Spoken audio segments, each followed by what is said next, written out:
tous, bienvenue sur Monaco Info. Voici les titres de votre journal de lundi. En ouverture de ce journal, nous reviendrons sur la 16e édition de la Semaine européenne de la mobilité. Nous parlerons de la Journée européenne du patrimoine, cette fois-ci avec un coup de projecteur sur l'atelier de l'artiste Folon. Nous assisterons au concert de gala des amis de l'Orchestre Philharmonique de Monte-Carlo qui avait lieu ce dimanche. Et nous terminerons avec votre rendez-vous sport présenté par Émilie Rousseau. Pour débuter ce journal, coup de projecteur sur la 16e édition de la Semaine européenne de la mobilité. Comme chaque année, l'événement permet d'encourager chacun à se déplacer autrement. Je vous propose dans un premier temps d'écouter Sylvie Savoca à ce sujet, suivi d'un reportage signé Christine Datomel. Nous essayons de sensibiliser, d'attirer le grand public à une mobilité, à bouger autrement, à se déplacer autrement qu'en voiture essence ou diesel, à se déplacer à pied, à vélo, en transport en commun et en véhicule électrique. Et alors lors de ces journées, il y a des animations pour les grands bien évidemment, mais également pour les petits. Ah oui, l'éducation des parents passe par celle des enfants, bien entendu. Donc il y a des jeux qui sont organisés autour du vélo, de la marche à pied, pour sensibiliser les plus petits. Comme ça, ils vont pouvoir inciter leurs parents à se déplacer autrement. Et lors de cette semaine de la mobilité, nous avons souhaité vous faire découvrir des véhicules 100% électriques, les véhicules qui étaient présentés lors de ce week-end sur l'esplanade du Larvoto.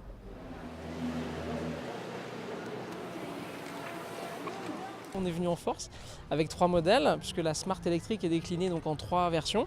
Version coupé, version cabriolet et la version Fort qui est la version 4 portes et 4 places. C'est très amusant parce que vous avez d'abord une accélération qui est phénoménale, ça accélère bien plus fort que n'importe quelle voiture de ce gabarit-là. Vous avez un silence de fonctionnement, c'est vraiment très agréable. Alors parlez-moi des avantages de la Mobi. C'est un autopartage de véhicules électriques, donc cela vous permet de vous déplacer facilement dans la principauté et d'aller d'un point à un autre, de pouvoir stationner dans les zones 2 roues gratuitement ou dans les zones 4 roues gratuitement. En plus de ça, on a développé un réseau de 15 parkings partenaires où tout est automatisé. Vous rentrez, la barrière s'ouvre automatiquement après reconnaissance de plaque et vous avez une zone dédiée pour stationner et recharger les véhicules.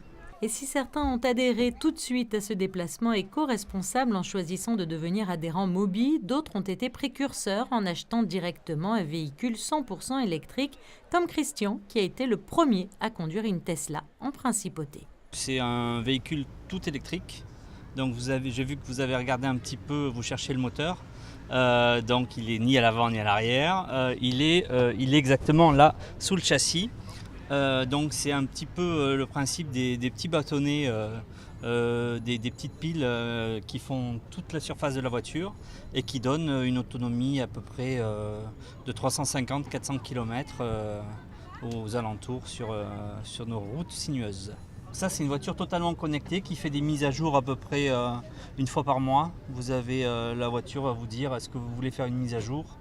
Bien sûr, il ne faut pas conduire pendant ce temps-là. Et vous avez des fonctions qui apparaissent, par exemple la suspension. Si vous avez un garage, vous pouvez ajuster votre hauteur de caisse en automatique, ce qui fait qu'à chaque fois que vous allez rentrer dans votre garage, la voiture va monter toute seule. Ça, c'est des petits gadgets, mais bon, qui sont sympathiques.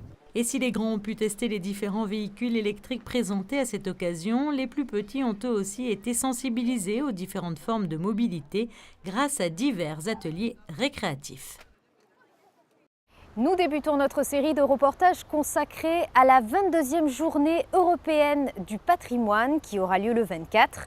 Chaque jour, Sandrine Nègre vous fait découvrir un lieu qui ouvrira ses portes ce dimanche. Aujourd'hui, place à l'atelier de l'artiste Folon sur le quai Antoine Ier. D'origine belge, mais amoureux de la principauté, Jean-Michel Folon a passé des heures dans cet atelier qui accueille désormais le public depuis le mois de mars. Ici, tout a été laissé intact et difficile ainsi de ne pas imaginer l'artiste travailler ses aquarelles, ses sculptures, ses peintures ou encore ses gravures. L'objectif de la Fondation, c'est de faire rayonner l'artiste à l'échelle internationale. C'est vrai que maintenant, tout part de la Hulpe, ça s'est un petit peu déplacé, mais l'idée, justement, c'est de le faire rayonner, de faire comprendre au public, voilà, il avait son atelier à Monaco, il a vécu à Burcy, il a créé sa Fondation Folon en Belgique, parce qu'il était belge, il a gardé la nationalité belge, et il aimait beaucoup la Belgique, parce qu'on peut raconter beaucoup d'histoires à ce sujet, mais c'est vrai qu'il a passé toutes les dernières années de sa vie ici et qu'il était très très bien ancré ici, qu'il appréciait énormément de vivre ici à Monaco. Et donc nous on essaye de faire ce lien constamment, de montrer ce rayonnement, de faire les liens avec tous les lieux où il était. Et l'ouverture aux visiteurs ce dimanche 24 septembre pour la 22e journée européenne du patrimoine illustre bien cette volonté de transmission. Ce qu'on essaye par-dessus tout, je pense aussi, c'est de montrer l'artiste dans toute sa cohérence. Et ça, on aimerait encore en montrer plus, parce que c'est vrai qu'on a pu découvrir, suite à ce legs de Madame Folon, on a pu découvrir des dessins des premières années, aussi des dessins en noir et blanc qu'on ne peut pas voir ici.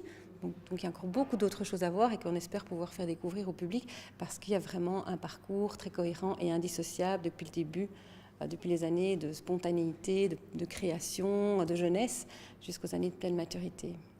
L'atelier Folon est situé au 8 quai Antoine Ier. 3 visites commentées d'1h30 sont programmées dimanche à 10h30, 14h30 et 16h30, sur inscription uniquement jusqu'à vendredi, au numéro qui s'affiche actuellement sur vos écrans. Sachez par ailleurs que vous pourrez découvrir un magazine consacré à l'atelier Folon au début du mois d'octobre. Et nous terminons en musique avec le concert de gala des amis de l'Orchestre Philharmonique de Monte-Carlo qui avait lieu ce dimanche. Dirigé par Laurence Foster, ce concerto a véritablement envoûté son auditoire. José Sacré vous en dit plus.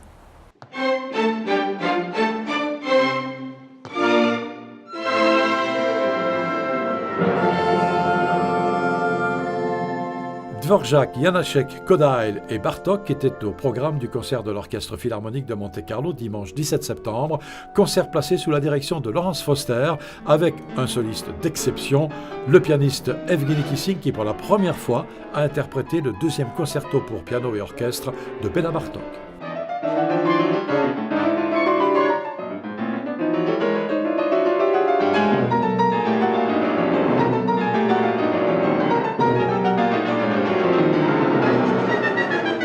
Considéré comme l'un des meilleurs pianistes du monde, Evgueni Kissing, par sa présence et son talent, a fait de ce gala des amis de l'orchestre une soirée exceptionnelle pour le plus grand bonheur de Smada Reisenberg, la présidente de l'association, et de ses nombreux membres présents.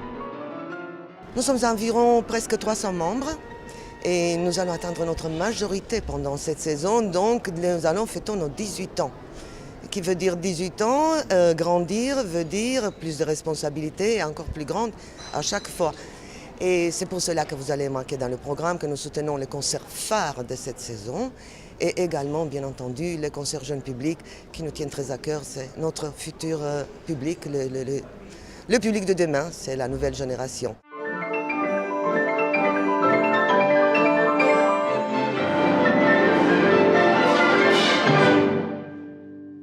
Très applaudi, Evgueni Kissing a offert 2 bis au public de l'Auditorium Régnier 3 qui aura le bonheur de le retrouver en récital cette fois le 10 novembre prochain.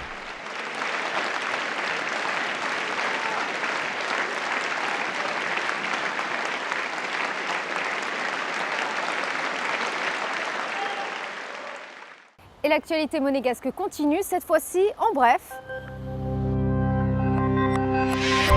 Immersion dans l'univers du petit archipel de Valame avec cette exposition de photographies prises par Monseigneur Pancras, évêque de la Trinité.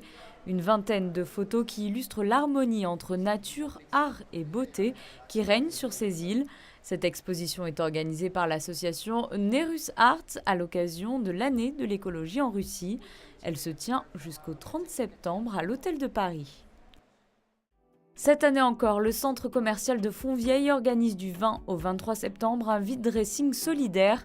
Le principe est simple, il suffit d'apporter vos vêtements et chaussures encore en bon état sur le stand situé au rez-de-chaussée du centre commercial et vous repartez avec un bon d'achat, une collecte au profit des différentes associations humanitaires locales.